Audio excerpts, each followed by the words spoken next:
In my last video, I counted down my favorite coasters that I have ridden from 100 down to 51, and in this video, I will count down my favorite 50. And again, this is based on how I feel about these rides and the experiences I had with them. So an unavoidable long line will knock a ride down, while great experiences will give a ride a boost. Entering 2026, I had ridden 782 different coasters in the United States and Canada's Wonderland, with these notable exceptions. Here are the manufacturers that make up my top 50 and top 100.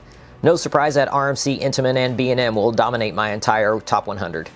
Wood coasters are well represented here, but even more so from numbers 51 to 130, with 28 wood coasters in that range. In my state breakdown, the best 5 states for coasters are all very close for my top 100, and Virginia now wants to join that party. The halves are because clones will only take up one spot on my list. And here is the breakdown by park chain, factoring in the Enchanted Parks and Hershen purchases, and removing Enchanted Parks coasters from both Six Flags and the Legacy splits. Starting off the list at number 50 is one that saw a big jump. It is Orion, the B&M Giga at Kings Island, a highly underrated ride which I grew to love more than ever on last year's visit. It has more variety than any other Giga in the world, with a very interesting layout featuring floater, mild ejector, and sideways airtime. 49 is Cannibal at Lagoon, a new credit for me this year. It can have a rattle, and the Lagoon roll was a bit uncomfortable, but that lift and steep drop are very intimidating, causing even seasoned enthusiasts to get nervous. And the layout has great speed and a couple solid airtime moments. 48 is Twisted Cyclone, the RMC hybrid at Six Flags Over Georgia. The short ride holds it down, but the elements all deliver with incredible airtime, inversions, and variety. 47 is Joker, the RMC hybrid at Six Flags Discovery Kingdom.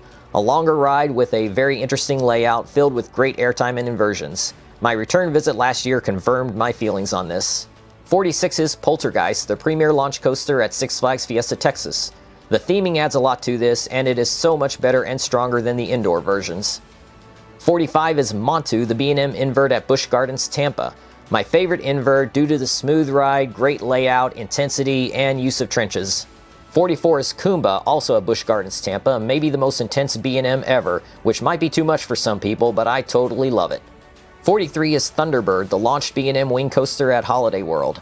I am a huge fan of wing coasters, and the launch and wooded setting adds a lot to this, but a couple dud elements holds it down a little. 42 is Rapterra, the new for 2025 launched B&M wing coaster at King's Dominion. The setting isn't as strong, and there are no near-miss elements, but it makes up for that with an incredible layout as every single element delivers in a big way, and fortunately, it rides very smooth. This was my biggest surprise of the year and my favorite new credit. 41 is Manta, the B&M flyer at SeaWorld Orlando, with a great layout, flying over pathways and the water, and you gotta love that aquarium queue. I feel this is one of the most underrated coasters of all time.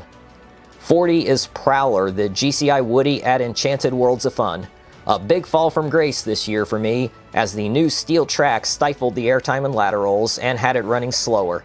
In its current form, I would rank it number 82, but my memories of when it was easily the best GCI in the country holds it up quite a bit. It is an interesting layout as a twisting out and back, going out into the woods, and utilizing the terrain. 39 is the Mr. Freeze clones at Six Flags Over Texas and Mid-America by Enchanted Parks. It is very intense with great launches, a forceful top hat, and the spike offering 7 seconds of sustained airtime if you ride the forwards launch in Texas. 38 is Copperhead Strike, the mock multi-launch coaster at Carowinds. The weak launches don't matter because it has a great layout with so much variety, featuring floater and ejector airtime, plus incredible hang time.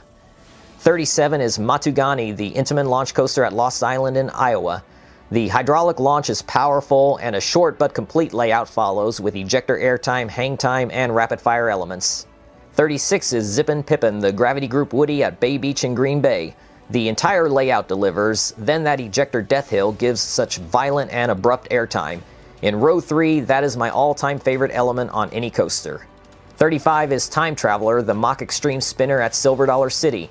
The drop is incredible in the back rows, and the spinning cars mean you could be taking any element forward, backwards, or sideways. 34 is the defunct Top Thrill Dragster, the Intamin Stratocoaster at Cedar Point, with that crazy launch and incredible views from the top hat, which was preserved, and I'm planning to ride Top Thrill 2 later this year.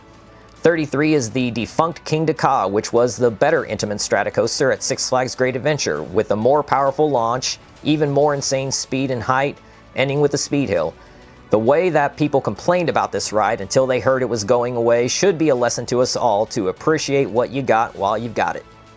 32 is Hades 360, the Gravity Group Woody at Mount Olympus. 7 years since my rides, and I've heard it's gotten so much rougher.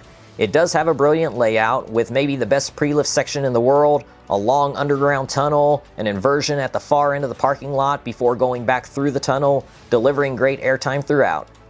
31 is Mako at SeaWorld Orlando, my favorite B&M Hyper, with better airtime than the others, one of the smoothest B&Ms ever made, and the fast operations keep the line short. 30 is Steel Curtain, the S&S at Kennywood. My seemingly unique experience 4 years ago is one of the best experiences I've had with any coaster. The line was short all day, it was the smoothest coaster I've ever ridden, and it had solid airtime, hang time, intensity, rapid transitions, and variety. It is a complete ride, and the sports ball theming didn't bother me. 29 is Phantom's Revenge, the Morgan Hyper at Kennywood. Another smooth ride, great use of terrain, and strong airtime at the end, although my more recent rides didn't feel as strong as before. 28 is Goliath, the RMC Woody at Six Flags Great America. A somewhat short ride, but it has great speed, intensity, strong airtime, and two of my favorite inversions on any coaster. 27 is Ravine Flyer 2, the Gravity Group Woody at Waldameer, with strong airtime throughout, a great use of terrain, and one of the best views from the top of the lift hill of any coaster. 26 is Boardwalk Bullet, the Gravity Group Woody at Kima Boardwalk. A long ride on a tiny footprint, using its own structure better than any other coaster, right up against the water, and the airtime delivers. 25 is the Superman Ride of Steel clones at Darien Lake and the defunct Six Flags America. These Intamin Hypers may have simple layouts, but every element is executed so well, with incredible speed and airtime. The hill between the helixes gives one of the strongest airtime moments in the country if you're in the front. 24 is Gatekeeper, the B&M Wing Coaster at Cedar Point, and definitely a sentimental pick that has always delivered for me. This feels different from the other wings, as it is perfectly smooth with a beautiful beachside setting, some intensity, and great near misses. 23 is Monster, the Gerstlauer Infinity Coaster at Adventureland in Iowa, with great airtime and the best hang time of any coaster I've ridden. It is a long, smooth ride and has an interesting layout with great variety.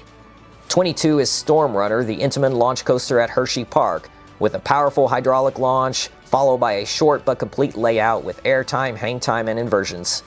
21 is Wildcats Revenge, the RMC hybrid also at Hershey Park. I see it as a mid-tier RMC, but that still makes it an elite ride, with an interesting layout, great airtime, and good inversions. If operations are super fast, you can even get a duel with the previous train on its finale while you're on the pre-lift. 20 is Maverick, the Intamin multi-launch coaster at Cedar Point. I find it slightly overrated, but it has a couple great airtime moments, rapid-fire turns, and plenty of variety. 19 is Voyage, the Gravity Group Woody at Holiday World. I find it a little overrated, and the airtime is not very strong, but there is so much of it, as it is a very long ride and a great night ride. All my best rides have come on nights that were not during Hollywood Nights, so I don't think you need that event to experience this at its best.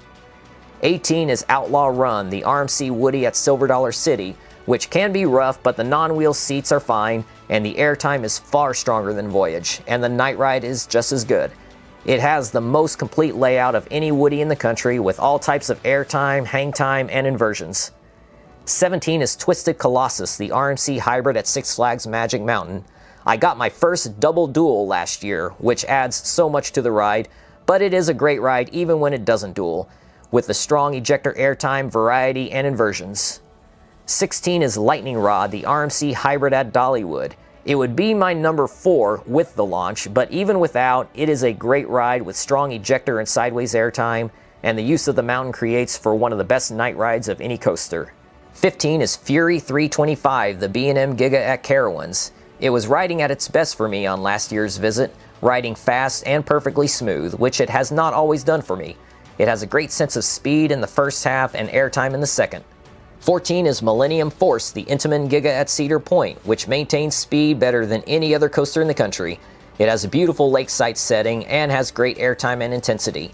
It has always made me feel something on a level deeper than Fury. 13 is Wicked Cyclone, the RMC hybrid at Six Flags New England, with so much variety, ejector and off-axis airtime, inversions, intensity, and hang time throughout the long ride. 12 is Pantherian, the Intamin Giga at King's Dominion, one of the most intense coasters in the country, with its high-speed turns, which also deliver airtime, in addition to the traditional ejector hills. This has more airtime moments and stronger airtime than any other Giga in North America. 11 is Velocicoaster, the Intamin multi-launch at Universal's Islands of Adventure. The slower first half has weaker elements, but with great theming. Then the second half has the larger, stronger elements with more speed. The theming and interesting layout is what elevates this to my top 11. Number 10 is Pantheon, the Intamin multi-launch at Busch Gardens Williamsburg. My return visit last year made me realize that I do like this more than Velocicoaster, with the stronger airtime, smoother ride, hang time, and an even more interesting layout, plus that awesome theming. Number 9 is Wind Chaser, the RMC at Kentucky Kingdom, with some of the strongest ejector airtime of any coaster. I recommend row 2. It is very aggressive and has an interesting and quirky layout, and it rarely gets much of a line. Number 8 is Superman the Ride, the Intamin Hyper at Six Flags New England, with a beautiful riverside setting, great speed, strong ejector airtime, which hits best in the front, and a great spaghetti bowl section. It is a long, smooth ride with awesome lap bar restraints that are comfortable and allow for great airtime, but some people don't like them for some reason. Number 7 is El Toro, the Intamin Woody at Six Flags Great Adventure, my favorite Intamin. The roughness it had never bothered me at all, and it has some of the best sustained ejector airtime of any Woody, made even better by the lap bars. Even the weaker elements are still great, and the twister section is intense. Number 6 is Steel Vengeance, the RMC hybrid at Cedar Point, with airtime that is not as strong as other RMCs, but there is so much of it, as it is a very long ride with a mix of inversions and airtime while weaving through its own structure in the second half. Number 5 is X2, the Aero 4D wing coaster at Six Flags Magic Mountain, one of the craziest coaster experiences on this side of the planet. With some unique airtime, and the controlled flipping will have you in different positions throughout the layout. I wanted to move this up to my number 2 spot based on the ride experience alone, but my return visit last year saw this with very strict assigned seating and assigned sides of the train, which was a new thing since Cedar Fair took over, and it was a bit of a buzzkill. Number 4 is Iron Gwazi, the RMC hybrid at Busch Gardens Tampa, one of the most powerful RMCs ever, with very strong airtime, intensity, speed, and variety, and I have not had any lines and no assigned seating on my school day visits. Number 3 is Twisted Timbers, the RMC hybrid at King's Dominion, with maybe the strongest airtime of any coaster I've ridden. It is long and relentless, and the airtime is so violent and aggressive, which might be too much for some people. My return visit last year on summer weekdays once again found this without much of a line, so I could ride it as much as my lap could handle, and I could always pick my own row. Number 2 is Airy Force 1, the RMC at Fun Spot Atlanta, maybe the most perfect coaster ever, with speed, strong ejector airtime, perfect floater in the 0G stall, the variety, rapid fire elements, and I totally love the quad down at the end, and it rarely gets much of a line. Even though it was closed on me last fall, I still could not drop this on my list. And my number 1 favorite coaster is still Iron Rattler, the RMC hybrid at Six Flags Fiesta, Texas. In July, it will be my 10-year anniversary of my first ride on this, a moment that changed my life forever, as I didn't know that coasters like this existed before then. And every time I feel my enthusiasm about coasters starting to wane a little, I go back to Fiesta, Texas for more rides on this, and it rejuvenates my love for coasters all over again. I've had incredible experiences with ERT sessions, riding with friends and family, and finding it with no line. It may not be the best coaster in the country, but I think it would still be in my top 8, even if I didn't have my unique history surrounding it. It has my favorite drop of any coaster, it has speed, maybe the best 0G roll, incredible airtime and sideways hang time on top of the quarry wall, then that legendary drop off of and into the wall. It is a very engaging layout, super smooth, and has my favorite trains and restraints of any coaster. My only concern moving forward is that they have recently introduced assigned seating, which is such a buzzkill on any coaster. So that'll do it for my favorite coasters list. And here's one final nerdy chart showing the parks represented. It takes a lot of work doing these videos, but I enjoy doing it, and I hope you enjoyed watching it. Let me know in the comments what some of your favorite coasters are, and I hope your list is very different from mine, because our unique perspectives are what makes these lists interesting. Thank you for watching, and I'll see you next time.